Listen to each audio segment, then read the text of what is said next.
Hello friends, स्वागत है आपका हमारे यूट्यूब चैनल ग्लैंस एकेडमी पर। ग्लैंस एकेडमी के द्वारा यूपी पीसीएस प्री 2023 को टारगेट करते हुए घटना चक्र 2022 की कंप्लीट सीरीज जो है कि चलाई जा रही है। और उसी सीरीज़ में आज हम पढ़ रहे हैं भारतीय इतिहास, जिसके अंतर्गत हम आधुनिक भारत को कवर कर रहे हैं, जिसमें आप देख सकते हैं 1990 से 2022 तक के सभी प्रश्नों को शामिल किया गया है। इससे पहले 4 से 5 वीडियो ऑलरेडी आ चुकी हैं। आपको बता दें कि इसी के साथ हम जनरल साइंस घटना चक्र, जिसमें हम फिजिक्स के एमसीक्यूज़ को भी सॉल्व कर रहे हैं, और हम कुछ ही दिनों में पॉलिटी और इंडियन ज्योग्राफी की भी सीरीज़ शुरू करेंगे। और ये पीसीएस के एग्ज़ाम तक लगातार कंटिन्यूअस आपके सामने रहेंगी, जिससे आप अच्छी तैयारी कर सकें, अपना रिवीजन कर सकें और इस बार प्रीलिम्स आपका क्वालिफाई हो और आप मेंस का एग्ज़ाम दें। शुरू करते हैं अपनी आज की क्लास को। अगर अभी तक आपने चैनल को सब्सक्राइब नहीं किया हो तो चैनल को सब्सक्राइब कर लीजिएगा, ताकि नोटिफिकेशन की अपडेट्स आपको मिलती रहे। देखिए, आज हम पढ़ेंगे गवर्नर, गवर्नर जनरल और वायसराय। इनसे संबंधित जितने भी एमसीक्यूज़ होंगे, उनसे समेत एक्सप्लेनेशन होगी, उन सभी चीज़ों को हम डिटेल से समझेंगे। यहाँ पे ये चैप्टर को क्या किया गया, बहुत नोट्स जो है इसके काफ़ी बड़े बना दिए गए, जो आपको भी बोरियत हो जाएगी और आपको इंटरेस्ट खत्म हो जाएगा। इसलिए हम सीधे इसके एमसीक्यूज़ को सॉल्व करेंगे, जहाँ से हम उसके एक्सप्लेनेशन के माध्यम से और भी प्रश्नों को सीख सकेंगे। देखते हैं हम पहले क्वेश्चन को। क्या है पहला क्वेश्चन? निम्नलिखित कथनों पर विचार कीजिए। रॉबर्ट क्लाइव बंगाल के पहले गवर्नर जनरल थे। विलियम बेंटिक भारत के प्रथम गवर्नर जनरल थे। अब ध्यान दीजिएगा कि रॉबर्ट क्लाइव जो है कि क्या थे, बंगाल के पहले गवर्नर थे या गवर्नर जनरल थे या केवल जनरल थे, ये आपको समझना है। विलियम बेंटिक भारत के पहले गवर्नर जनरल थे, ये ऑप्शन सही है। पहला वाला गलत है, और ये आईएएस प्री 2007 में प्रश्न पूछा गया, तो सही जवाब क्या होगा? B option. पढ़ सकते हैं। वॉरेन हेस्टिंग्स 1774 में बंगाल का प्रथम गवर्नर जनरल नियुक्त किया जाता है। 1833 में लॉर्ड विलियम बेंटिक को भारत का पहला गवर्नर जनरल बनाया गया। रॉबर्ट क्लाइव बंगाल का पहला केवल गवर्नर नियुक्त किया गया था, गवर्नर जनरल नहीं था, जो इस पद पे 1758 से 60 और 65 से 67 की अवधि में था। अगला प्रश्न है, भारत के प्रथम गवर्नर जनरल कौन थे? अब यहाँ पे प्रश्न देखिए, गवर्नर जनरल भारत के तो लॉर्ड विलियम बेंटिक थे, यहाँ पर ये प्रश्न ही नहीं है, ऑप्शन ही गलत है, इसलिए इस प्रश्न का कोई सही जवाब नहीं होगा। अगर यहाँ कहता कि बंगाल के पहले गवर्नर, यहाँ जनरल भी काटता, तो हम रॉबर्ट क्लाइव को मान सकते थे, जबकि ये प्रश्न यहाँ पर गलत है। भारत का प्रथम गवर्नर जनरल कौन है? Lord Mayo, Lord Lytton, Lord Canning, Dufferin या कोई नहीं? तो बीपीएससी प्री री एग्ज़ाम जो 2020 में हुआ, उसका सही जवाब है ई ऑप्शन, क्योंकि governor general Lord William Bentinck हैं, न कि और कोई, इसलिए यहाँ पर इसका ऑप्शन हो जाएगा ई ऑप्शन इज़ करेक्ट। अगला प्रश्न आप देखेंगे, पूछा जा रहा है, निम्नलिखित घटनाओं पर विचार कीजिए। क्लाइव का पुनः भारत आगमन, इलाहाबाद की संधि, बक्सर का युद्ध और वॉरेन हेस्टिंग्स का भारत का गवर्नर बनना।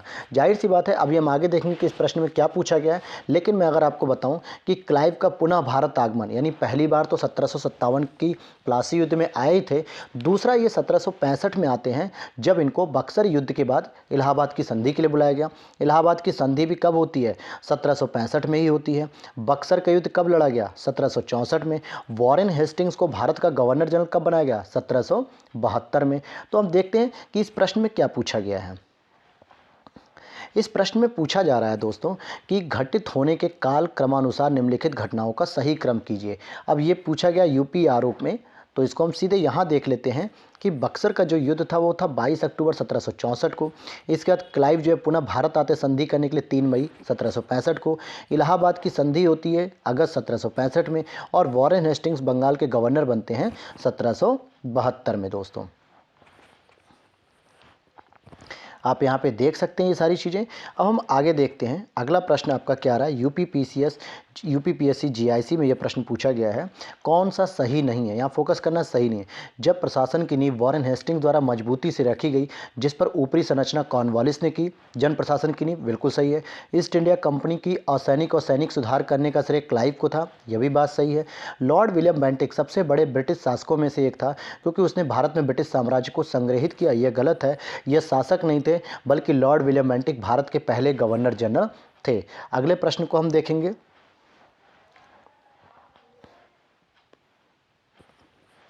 भारत में ब्रिटिश साम्राज्य का संस्थापक कौन था?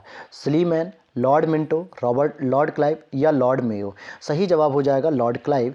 क्लाइव जो कि बीपीएससी एग्जाम में पूछा गया है, क्लाइव को ही माना जाता है। क्यों? क्योंकि ब्रिटिश साम्राज्य का संस्थापक लॉर्ड क्लाइव को माना जाता है, जिसने 23 जून 1757 को प्लासी की लड़ाई में विजेता कराया अंग्रेजों को। साथ ही साथ इसके उपरांत बंगाल में ब्रिटिश साम्राज्य की नींव भी इसने रखी। अगला प्रश्न है, अंग्रेजों के विरुद्ध जो बनारस विद्रोह था, इसका नेतृत्व किसने किया? सुजा-उद-दौला, आसफ-उद-दौला, राजा चेत सिंह या राजा महीप नारायण सिंह? तो सही जवाब हो जाएगा राजा चेत सिंह। और इन्हीं के नाम पर जो है कि चेतगंज, यहाँ पर एक जगह भी है बनारस में, तो इन्हीं के लिए जाना जाता है। बनारस विद्रोह राजा चेत सिंह द्वारा 1781 में किया गया था। इस विद्रोह में अगर हम देखें, तत्कालीन गवर्नर जनरल वॉरेन हेस्टिंग्स ने अपने सैनिकों के साथ भागकर चुनार के किले में शरण ली थी। ध्यान दीजिएगा, यूपी आरओ 2021 का प्रीलिम्स का क्वेश्चन है। कलकत्ता में एशियाटिक सोसाइटी की स्थापना के समय बंगाल का गवर्नर जनरल कौन था? Lord Cornwallis, Lord Warren Hastings, Lord Wellesley, Lord William Bentinck? पहले आपको पता होना चाहिए कि कलकत्ता में एशियाटिक सोसाइटी की स्थापना कब की गई, तो 1784 में की गई। और इस समय बंगाल में जो गवर्नर जनरल थे वो लॉर्ड वॉरेन हेस्टिंग्स थे। तो इसलिए इसका सही एग्जाम मतलब क्वेश्चन हो जाएगा सही। 15 जनवरी 1784 को एशियाटिक सोसाइटी की स्थापना के समय बंगाल का governor general Lord Warren Hastings 1774 से 85 तक था। सुरक्षा प्रकोष्ठ की नीति, ये बहुत बार प्रश्न पूछा गया है, यूपी पीसीएस प्री 2006 और भी एग्जाम से पूछा गया है। तो इसका सही जवाब हो जाएगा वॉरेन हेस्टिंग्स से संबंधित है। देखते हैं क्या है। सुरक्षा प्रकोष्ठ या घेरे की नीति से वॉरेन हेस्टिंग्स तथा वेलेस्ली संबंधित है। वॉरेन हेस्टिंग्स ने मैसूर और मराठों के साथ युद्ध व अन्य भारतीय रियासतों के साथ बराबरी की पदवी प्राप्त करने की भावना से किया। कंपनी ने अपने राज्य के चारों ओर मध्य राज्य यानी बफर स्टेट बनाने का प्रयत्न किया। उद्देश्य केवल अपने राज्य की रक्षा करना था, अथवा हम यह भी कह सकते हैं कि अपने पड़ोसी राज्यों की सीमाओं की रक्षा करो ताकि अपनी सीमाएं सुरक्षित रहेंगी। और इसीलिए बफर स्टेट या सुरक्षा प्रकोष्ठ की जो नीति थी वो वॉरेन हेस्टिंग्स की थी। अगले प्रश्न को देखें हम। यहाँ पर क्वेश्चन नंबर 10 को देखते हैं, रिंग फेस या सुरक्षा प्रकोष्ठ की नीति। देखिए, झारखंड में 2013 में पूछा गया, तो सही जवाब हो जाएगा वॉरेन हेस्टिंग्स, अभी हमने पढ़ा। अगला प्रश्न है, किसने बंगाल में द्वैत शासन प्रणाली को समाप्त किया? स्थापित तो करता रॉबर्ट क्लाइव जो कि 1765 में, लेकिन वॉरेन हेस्टिंग्स ने 1773 के रेगुलेटिंग एक्ट के माध्यम से समाप्त कर देता है। आइए पढ़ते हैं इसमें। वॉरेन हेस्टिंग्स के कार्यकाल में 1772 में कोर्ट ऑफ डायरेक्टर्स ने दोहरी शासन प्रणाली को समाप्त करने का निर्णय लिया। कलकत्ता परिषद और उसके प्रधान को आज्ञा दी कि वे स्वयं दीवान बने और बंगाल, बिहार, उड़ीसा के प्रबंध को अपने हाथ में ले लें। वॉरेन हेस्टिंग्स ने दोनों उप दीवानों, जो कि मोहम्मद रजा खां बंगाल के लिए थे, राजा सिताब राय बिहार के लिए थे, इनको पद से हटा दिया और द्वैत शासन की शुरुआत बंगाल में क्लाइव के समय 1765 में हुई थी। अगला प्रश्न है, बंगाल में द्विशासन प्रणाली या द्वैत शासन की प्रणाली किसके द्वारा लागू की गई थी? तो रॉबर्ट क्लाइव के द्वारा 1765 में की गई थी और ये बीपीएससी प्री 2020 का प्रश्न है। अगला प्रश्न है, किस गवर्नर जनरल पर महाभियोग का मुकदमा चलाया गया था? एकमात्र हैं जो कि वॉरेन हेस्टिंग्स, और वॉरेन हेस्टिंग्स के ऊपर जो है कि महाभियोग का मुकदमा चलाया गया। देखते हैं क्यों चलाया गया। सॉरी, वॉरेन हेस्टिंग्स ने अन्यायपूर्ण और निरंकुश कार्यों के कारण उस पर महाभियोग का मुकदमा चलाया गया। 1788 से 95 ईस्वी तक चलता रहा यह मुकदमा।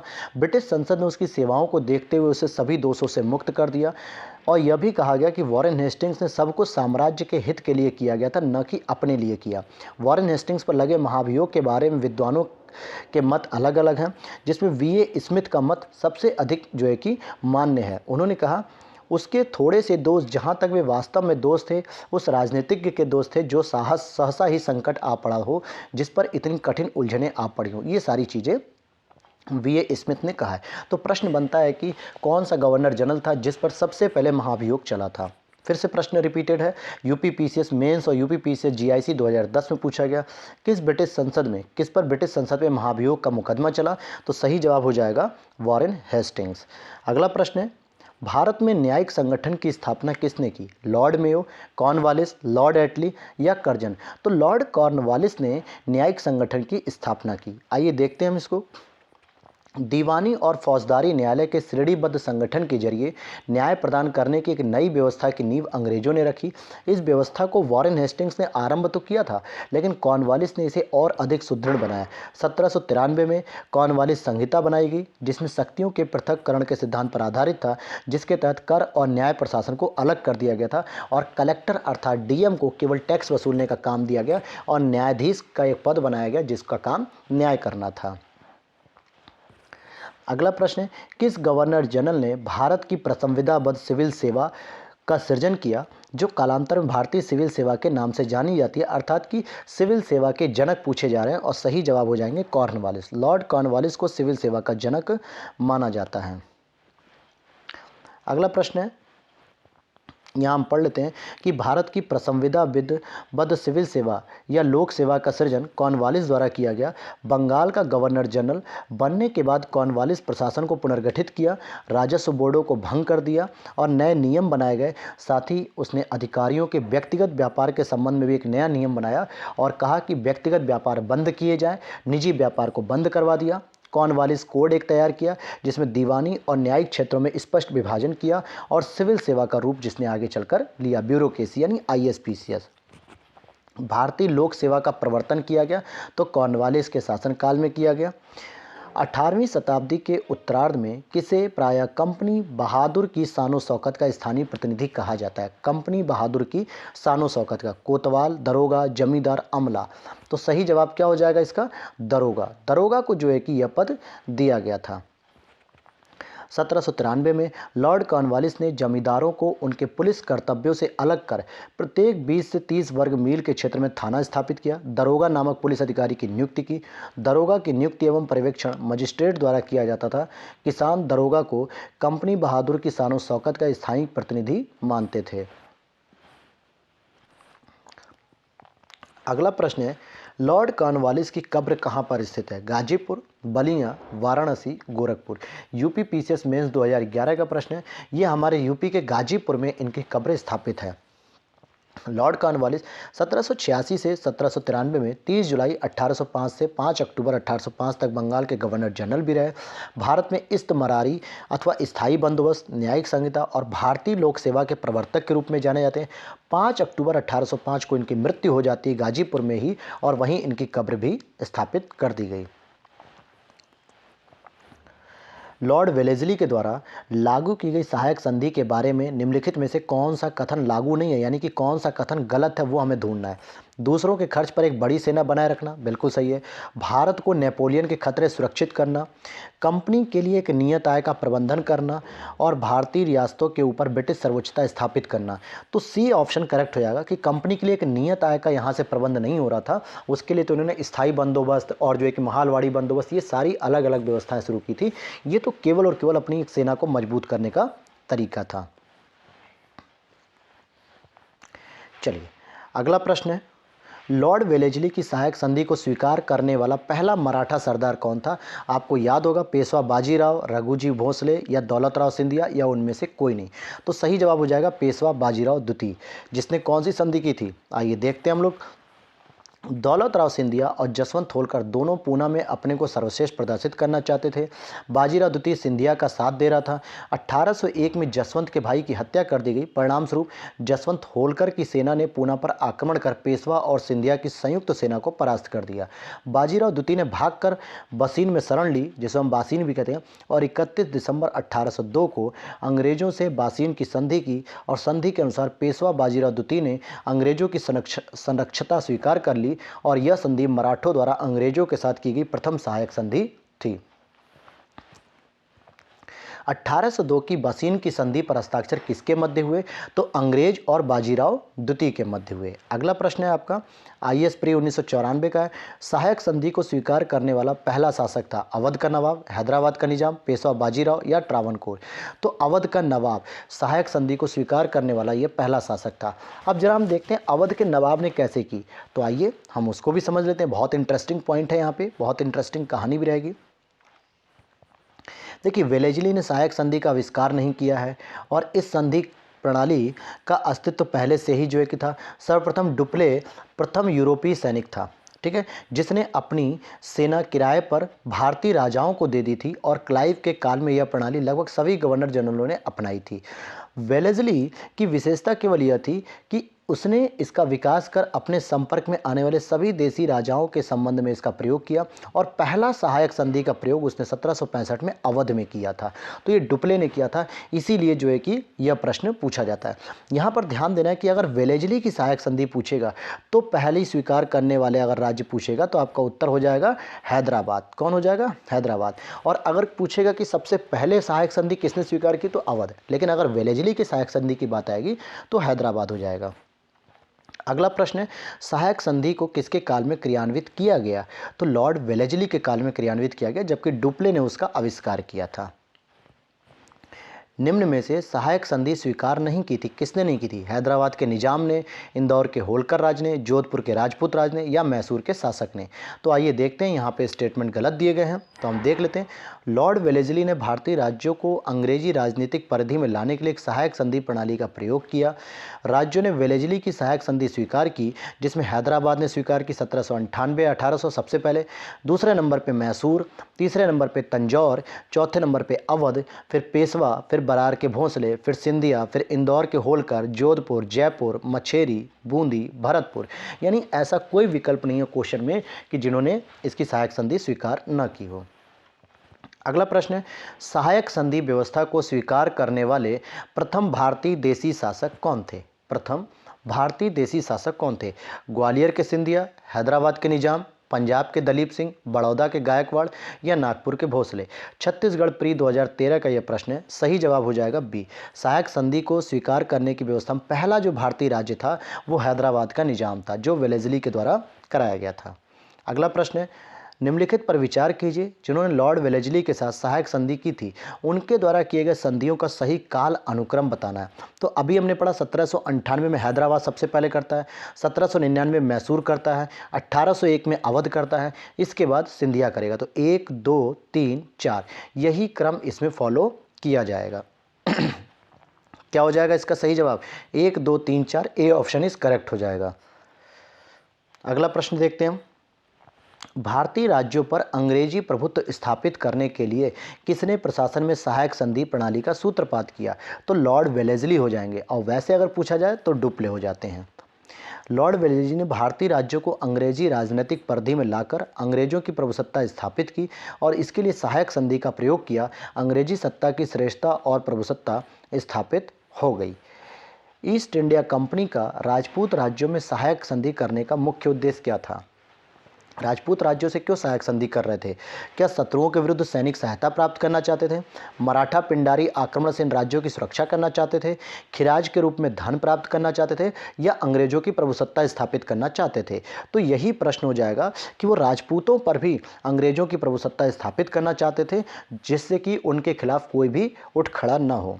पूछ रहा कौन सा सुमेलित नहीं है? बक्सर के 1764 सही है। सहायक संधि 1863, रुक जाना यहाँ पे अभी। भारत में ईस्ट इंडिया कंपनी का एकाधिकार 1833 में हो गया, बिल्कुल यहीं से समाप्त हो जाता है। ब्रिटिश नागरिकों और कंपनियों के लिए भारत में व्यापार खोला जाना 1813 है, जो चार्टर एक्ट में था। तो सही जवाब हो जाएगा बी, क्योंकि सहायक संधि 1813 नहीं बल्कि 1798 में लॉर्ड वेलेज़ली के द्वारा शुरू कर दिया गया था। अंग्रेजी सत्ता की श्रेष्ठता स्थापित करने के लिए तथा फ्रांसीसियों के भय को समाप्त करने के लिए वेलेज़ली ने एक सहायक संधि प्रणाली शुरू की थी, जो 1798 में ही शुरू हो गई थी। और सबसे पहला जो राज्य था वो हैदराबाद था, जिसने 1798 में स्वीकार किया था।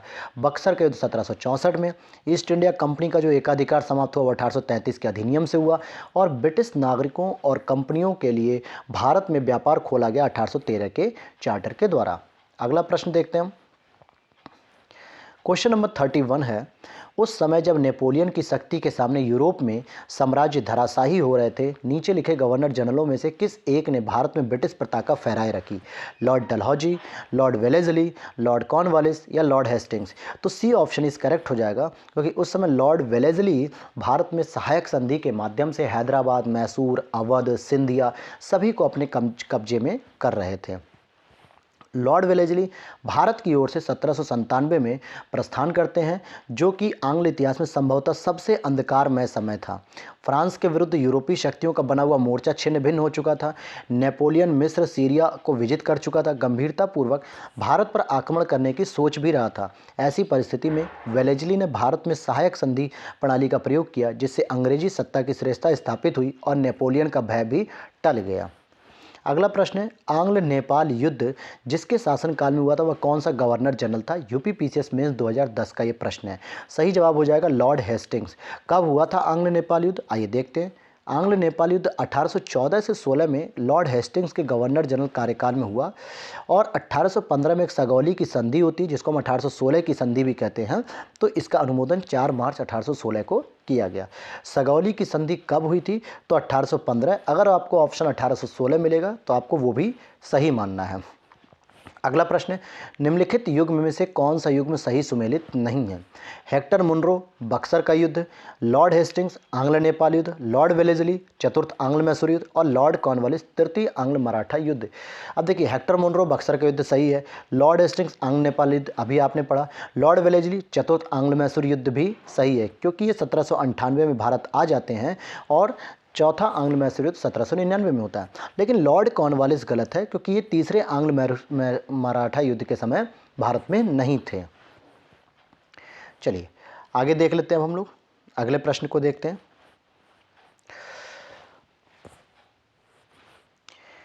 अगला प्रश्न है, तृतीय आंग्ल मराठा युद्ध संबंधित थे sir John Shore, Lord Wellesley, Lord Hastings या लॉर्ड कॉर्नवालिस?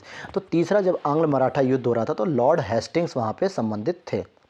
आगे देख लेंगे। अगला प्रश्न है हमारा, सर टॉमस मुनरो किन वर्षों मद्रास के गवर्नर थे? तो सही जवाब हो जाएगा 1820 से लेकर 1827 तक। इंपॉर्टेंट रोल है इनका, तो पूरा पढ़ते हैं। सर टॉमस मुनरो 1820 से 27 तक मद्रास के गवर्नर रहे।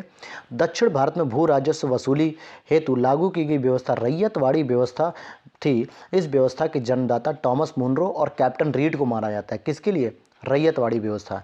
सर्वप्रथम इसे तमिलनाडु के बारामहल जिले में लागू किया गया। यह व्यवस्था उसके पश्चात मद्रास, बम्बई के कुछ हिस्से और असम और कुर्ग यानी कर्नाटक का एक भाग है जहां पर इसको लागू किया गया। तो कैप्टन मुनरो, जो सर टॉमस मुनरो हैं, कैप्टन रीड, इन दोनों को रैयतवाड़ी व्यवस्था के जनक के रूप में जाना जाता है। तथाकथित कुशासन के आधार पर किस गवर्नर जनरल ने मैसूर राज्य के प्रशासन को ले लिया था? तो लॉर्ड विलियम बेंटिक ने ले लिया था, जबकि लॉर्ड डलहौजी ने भी कुशासन के आरोप पर अवध को कब्जे में कर लिया था। लॉर्ड विलियम बेंटिक ने 1831 में मैसूर और 1834 में कुर्ग की कछार रियासतों को अपने प्रदेश में मिला लिया, क्योंकि वहां कथित रूप में बहुत अधिक कुशासन एवं अव्यवस्था मौजूद थी। निम्नलिखित में बंगाल के गवर्नर जनरलों में से कौन एक तीसरे आंग्ल मैसूर युद्ध से संबंधित है? तो लॉर्ड कॉर्नवालिस साहब ये तीसरे आंग्ल मैसूर युद्ध से संबंधित हैं। अगला प्रश्न हम देखते हैं। देखिए, तीसरा आंग्ल मैसूर युद्ध 1790 से 92 था, जहां कॉर्नवालिस साहब मौजूद थे। कॉर्नवालिस ने स्वयं सेना की बागडोर भी संभाली। टीपू ने श्रीरंगपट्टनम की संधि की यहाँ पे 1792 में, जिसके तहत टीपू को अपना आधा राज्य भी देना पड़ा और अंग्रेजों को यहाँ पे निजाम और मराठों को जो है कि साथ भी मिल गया था। अगला प्रश्न है, ठगों के दमन के लिए निम्नलिखित में से कौन संबद्ध है? General Henry, captain Sleeman, Alexander Burns, captain Robert? तो सही जवाब हो जाएगा कैप्टन स्लीमैन, जिन्होंने 1843 में ठगी व्यवस्था को समाप्त किया था। चलिए आगे देखते हैं। ठगों के उन्मूलन के लिए नेतृत्व किसका था? तो कर्नल कैप्टन स्लीमैन का था। ये बीपीएससी 2019 में पूछा गया।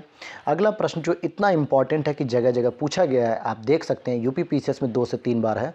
सती प्रथा पर पाबंदी किसके समय लगाई गई थी? तो सही जवाब हो जाएगा विलियम बेंटिक। राजा राम मोहन राय के सहयोग से 1829 में सती प्रथा अधिनियम जो है कि आया था, जिसकी धारा 17, कौन सी धारा थी वो? 17, धारा 17 के माध्यम से जो है कि इसको पाबंद कर दिया गया था। आप यहाँ पे देख सकते हैं, राजा राम मोहन राय जैसे प्रबुद्ध भारतीय सुधारकों ने विलियम बेंटिक के सहयोग से इस प्रथा को अवैध घोषित किया और बहुत से समकालीन प्रगतिशील समाचार पत्रों ने इनका समर्थन भी किया। बेंटिक ने कानून बनाकर सती प्रथा को पूरी तरह प्रतिबंधित कर दिया और दिसंबर 1829 के नियम 17 द्वारा विधवाओं को जलाना अवैध घोषित कर दिया गया। और उसके भी इम्पॉर्टेंट प्रश्न है कि आरंभ में यह कानून केवल बंगाल प्रेसिडेंसी में लागू था। बाद में 1830 में यह नियम बम्बई और मद्रास प्रेसिडेंसी में भी लागू हो गया। तो अगर आपसे पूछा जाए कि सती प्रथा का सबसे पहला पालन कहाँ पे हुआ, तो बंगाल प्रेसिडेंसी में हुआ। अगला प्रश्न है, सती को गैर कानून घोषित किसने किया? तो लॉर्ड विलियम बेंटिक ने घोषित किया था। अगला प्रश्न है, विलियम बेंटिक के द्वारा सती प्रथा किस वर्ष समाप्त की गई? तो 1829 में राजा राम मोहन राय के सहयोग से। अगला प्रश्न, इनमें से किस वर्ष बंगाल से दासों के निर्यात को रोक दिया गया कि बंगाल से अब दासों को नहीं भेजा जाएगा? 1764, 1789, 1858 या 1868? तो 1789 इज़ करेक्ट आंसर, क्योंकि यहाँ से बंगालों से दासों के निर्यात को बंद कर दिया गया था 1789 की एक घोषणा के माध्यम से। अगला प्रश्न है जो यूपीपीसीएस प्री लगातार 90, 91, 94 में पूछा गया है, लॉर्ड डलहौजी के द्वारा अवध का अंग्रेजी राज्य में विलय किस तरीके से हुआ? अपहरण के द्वारा, युद्ध के द्वारा, सहायक संधि के द्वारा या कुशासन के कारण? तो सही जवाब हो जाएगा कुप्रशासन के कारण यहाँ पर हुआ। आप देख सकते हैं लॉर्ड डलहौजी ने 1848 से 56 में अवध के नवाब वाजिद अली शाह पर कुशासन का आरोप लगाया और 13 फरवरी 1856 को अवध का अंग्रेजी राज में विलय कर लिया। इसके साथ ही साथ डलहौजी ने लैप्स की नीति, जो व्यक्तिगत सिद्धांत था, उसके अंतर्गत सतारा 1848, जैतपुरा और संबलपुर 1849, बघात 1850, उदयपुर 1852, झांसी को 1854 और नागपुर को 54 और करौली को भी 1855 में जो है कि अपने कब्जे में कर लिया। अगला प्रश्न देखते हैं हम लोग 46 क्वेश्चन को। बघात रियासत का ब्रिटिश में विलय कब हुआ? तो सही जवाब हो जाएगा 1850। अभी हमने देखा पीछे। ब्रिटिश साम्राज्य में अवध का विलय कब होता है? अवध का विलय 1856 में कुशासन के आरोप में किया गया था। विलय का सिद्धांत निम्नलिखित में से किन राज्यों पर लागू हुआ था? उनका जो है कि काल अनुक्रम लगाइए। सतारा, झांसी, बघाट, उदयपुर। तो सही अनुक्रम क्या हो जाएगा? 1, 3, 4, 2, यानी सबसे पहले सतारा, फिर बघाट, फिर झांसी, फिर उदयपुर। इस तरीके से इन्होंने इसको क्रम से कब्जा किया था। फिर अधोलिखित युग्मों में से कौन से सुमेलित हैं? 1849 का सतारा का विलय, 1848 का पंजाब का विलय, 1856 का अवध का विलय, 1855 का झांसी का विलय। तो सही जवाब हो जाएगा इसका 1856 का अवध का विलय, जिसको कुशासन के आरोप में कब्जा कर लिया गया था। चलिए आखिरी प्रश्न हम देख लेते हैं। किसने विलय की नीति नियोजित एवं क्रियान्वित की थी? विलय करने की नीति, तो वो थे हमारे लॉर्ड डलहौजी साहब, जिन्होंने भारत को एकदम विलय करके तहस नहस कर दिया। और यूपीपीसीएस मेंस 2011 में प्रश्न पूछा गया। दोस्तों इस चैप्टर में लगभग 117 प्रश्न हैं, लेकिन आज हम लोगों ने क्या किया? आज हम लोगों ने टोटल 50 क्वेश्चन किए और अगली वीडियो में हम लोग बाकी बचे हुए प्रश्न भी कर लेंगे। अगर आपको वीडियो अच्छी लगे तो लाइक कीजिएगा। चैनल अभी तक सब्सक्राइब नहीं किया तो प्लीज़ चैनल को सब्सक्राइब कीजिएगा। इसी तरह रोज़ आपको डेली घटना चक्र के करंट अफेयर्स के साथ साथ पूरी की पूरी स्टैटिक पोर्शन की सीरीज़ मिलती रहेगी। मिलते हैं नेक्स्ट वीडियो में, तब तक के लिए नमस्कार।